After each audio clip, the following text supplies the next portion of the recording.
This week's episode is going to be all about how to set yourself up for success going into your launch.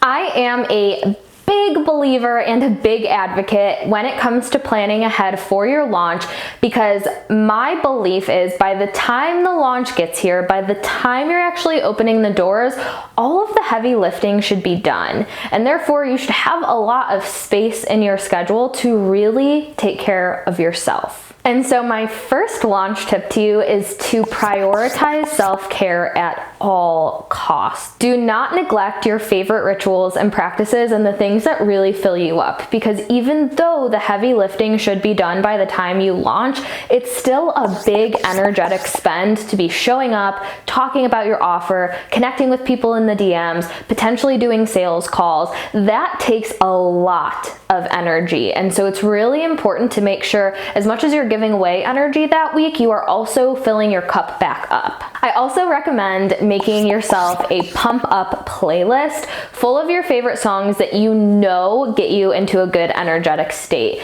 My music is like my best friend during launch week because I understand how important it is to maintain a high energy throughout the entire launch. The next tip I have is to meal prep the week of launch. Meal prep or order out, whatever it is, but I know during launch week, the last thing that I want to do is cook and clean and then do that all over again the next day. And so I will meal prep really healthy, nutritious food the weekend before, or if we're ordering, I'll make sure to keep my body fueled with nutrients, because again, you're expending a lot of energy and you want to make sure that you pour that back into yourself. And I see a lot of people not thinking about food that week, and so they miss meals and they feel burnt out and they feel sluggish and they feel foggy, and that is no way to feel during a cart open period. My next tip is to make sure that you are creating space in your schedule. Now, I know I mentioned this at the beginning, but this is really so important. And a big question I get is,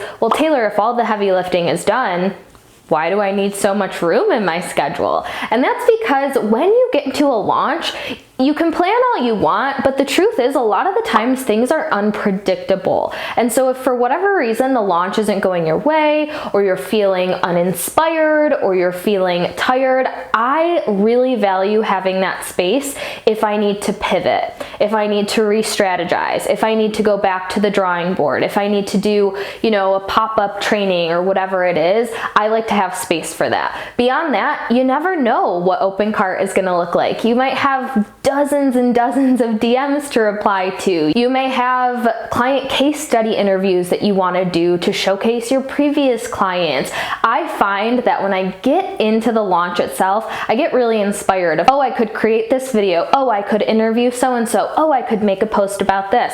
Not everything gets executed, but when I have space in my schedule, it allows me to pivot. It allows me to create when I'm inspired. It allows me to rest. It allows me to take care of my body. It allows me to eat well. It allows me to sleep well. And all of those things contribute to your bottom line, because if your energy isn't at its all-time high, then your launch isn't going to be at its all-time high, period. No matter if you have the best strategy in the world, if your energy isn't there to match it, it really doesn't matter. So the next thing is, it's really important to move your body and limit your consumption of content during launch week, okay? I know what it's like to open the doors and then constantly be checking your emails, constantly be checking your DMs. You want to sit at your desk and see if the sales are coming in. But going back to the energy thing, how do we create more energy? We move it.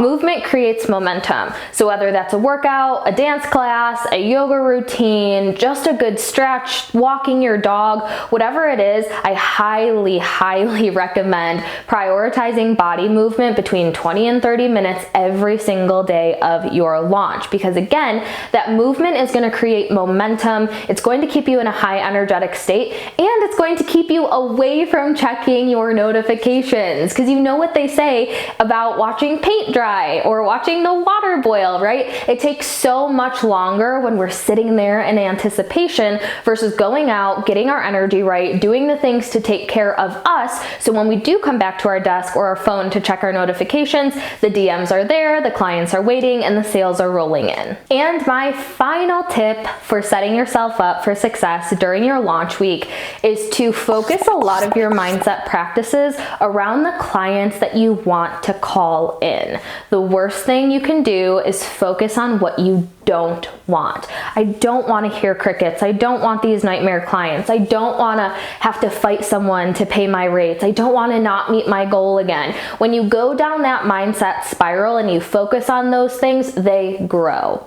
What we focus on grows. And so I want you to spend a lot of time in whatever rituals work for you, whether you're a journaler, a meditator, whatever your practices are, focus on the exact kind of client that you want to call in. Who are they? How did they behave? How do they feel about paying you? How does it feel to work with them? And really focus your attention on the people that you want to bring into this launch. Now, I promise when you focus on yourself and your energy and your self-care during launch week, you are going to have a completely different experience with launching and fall in love with it just like I did. So hopefully you take these tips with you when you go into your next launch. And that is all for this week's episode. I will see you guys next week.